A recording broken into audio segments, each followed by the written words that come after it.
Okay, welcome back to Foundations of Christian Thought and Practice. Finally, our last theme, and theme number 12. I hope that you have gained a little bit more by going through this experience. If I can take you back to what I talked about in the very beginning of this idea that if you sat down with me over a cup of coffee, it would be a long meeting. I would probably kill you with all this information. But basically, that's what we've done over the period of this last couple of hours, weeks, whatever it may be for you. You have sat down with me, and I've talked about this idea of what is a Christian worldview. As you begin to think about writing your Christian worldview, and remember I just really kind of misspoke, as you think about writing a Christian worldview, it may be your worldview, it may not. But as you think about that, remember it's as simple as if I sat down with you and for, say, 15 or 20 minutes and said, hey, tell me what a Christian worldview is, you would go, well, number one, this is very important, and this is where you can find that. And number two, this is also essential. You can't have a Christian worldview without this. Christians definitely believe in this, and this becomes central, and here's where they get that. And then number three, this is also important, and so let's say that number three would be Christ is hope. Then I would want you to do a comparison contrast where you would talk about Jews who do not believe that Christ is needed for righteousness, for justification, whereas Christians believe that Christ is absolutely central, going all the way back to the Apostle Paul. So don't overthink this exercise that we're asking you to do. And I know it's 30% of your grade, it's a third of your grade, and it is important. But I want you to relax with this, and I want you to just think about having a conversation with me, with your professor, having a conversation with someone, and talking about the three big ideas, and backing those ideas up, being really not only critical, but being self-reflective on those ideas, being aware of both your biases and your prejudices, and then to be able to do a good comparison contrast. You can compare and contrast between a Southern Baptist and a Free Will Baptist, between a Seventh-day Adventist and a Christian, or I should say a Southern Baptist worldview, or between Jews and Christians, or we talked about the difference between Hinduism and Christianity back in theme number 3. However you want to do that, we just want to see that you're thinking reflectively and critically about these issues, because it's very important, especially as we move into the 21st century. When you talk about religion, you can say anything you want. And people get this idea that if you're talking about religion, you don't need to back it up. And I understand that faith is important, and there are some things that we can't prove when it comes to faith. And I have no problem with that whatsoever. And I would argue that is very important. But when it comes down to trying to answer these questions, what does it mean to have a Christian worldview? What does it mean to come from a Christian worldview? I want this to be thoughtful, critical, self-reflective. I want this to be rational and reasonable. I want people to be able to say, hey, this is what I think, and this is where I get that. And in fact, there are other people who think this, and I can give you a good method, a good argument for why I hold to this, or why I think Christians believe this. So I hope that helps you and makes sense with that. So basically what we've been doing for the last 12 sessions is listening to me ramble on about what is a Christian worldview. And remember, I've taken 6 themes from the Hebrew Bible and 6 themes from the New Testament, and now we are at our 12th theme. And our theme, our last theme, is this: Christ will return and restore all things. Christ will return and restore all things. And again, you've seen me do this in almost every theme from the New Testament. Each theme, each idea is deeply grounded within the Old Testament. And this theme is no exception. So the idea that Christ will return, remember I told you that's a brand new idea that Paul is going to introduce, and our book for this theme is the book of Revelation, which is apocalyptic literature. I'll come back and say a little bit more about that in a minute. But I also want you to see that when we talk about Christ restoring, this goes all the way back to Genesis 1 through 3. And in particular, it goes back to the Garden of Eden. And even more focused, it goes back to Genesis chapter 3, where most Christians call this the fall. Remember, there was Tahu Vabahu in the very beginning. God created in the midst of the Tahu Vabahu. God created beauty, order, and chaos, beauty, order, and relationship in the midst of this chaos. But then in chapter 3, we lose that. The first couple are kicked out of the Garden of Eden. They can no longer go back to Eden. There's a cherubim who is at the entrance of the Garden of Eden with a swinging, flaming sword, making sure that no human being can get back into paradise, can get back into Eden. And it says that the woman will be punished with the pain of childbirth, and the man, when he does his work, he'll do it by the sweat of his brow and by pulling at thorns and thistles. What does this mean? Well, basically, when a lot of Christians talk about the reality of the world after Genesis chapter 3, they're talking about a fallen world. They're talking about a world that has gone off its axis, if you will. It's left the intention of the Creator. So, if you will, remember me talking about the Apostle Paul and how he said every human being is created in the image of God.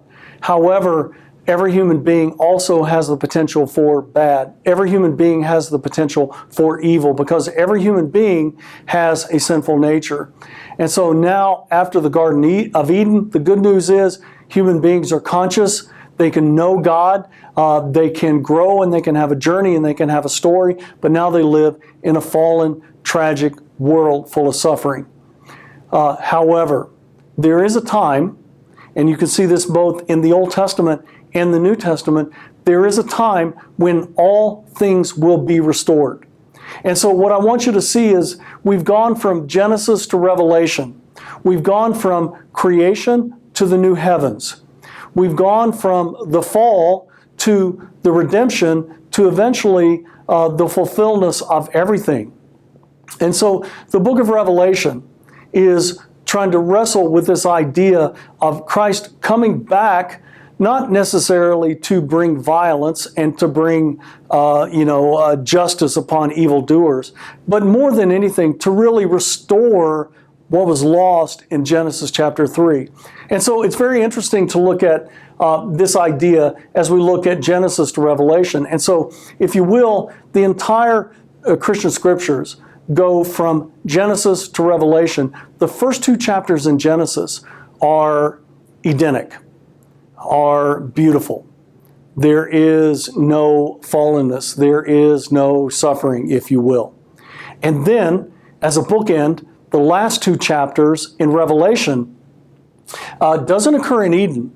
It occurs in heaven, but all things are perfect now. All things are restored to the way that they should have been all along. And so you probably heard this verse before. I think it's one of the most beautiful verses in the Christian scriptures, that Christ will wipe away all tears. And so it's this idea that in the end days, yes, there will be justice, and yes, there will also be restoration. And so the world will be made right. There will no longer be suffering. What God began in the book of Genesis will find its fruition in the book of Revelation. And so the book of Revelation very purposely is put as the end of the Christian scriptures, both because it wraps up the story, the narrative that Christians follow from Eden to heaven, but it also gives Christians hope in the midst of suffering that one day all things will be made right. Now, let me wrap this up by saying a few things, and you'll read this when you read your essay in the workbook. Revelation is apocalyptic literature, and we talked about this a little bit back in one of the themes in the Old Testament. Apocalyptic literature was one of the most famous genres of that day. I tease my students by basically saying that if you went to the movies back then, 2,000 years ago, that you would go see two types of blockbusters. You would see stories of great human beings, Greco-Roman biography that we talk about in the Gospels, but you would also, they loved apocalyptic movies or apocalyptic stories. And so both Jews and Christians have apocalypses. Apocalyptic was a genre that was told, it was written, it was told, and it was read by both Jews and Christians, now watch this, who were suffering. And in particular, it was very important to the Jews, in particular the Qumranites, the people who lived out in Qumran, those who wrote the Dead Sea Scrolls.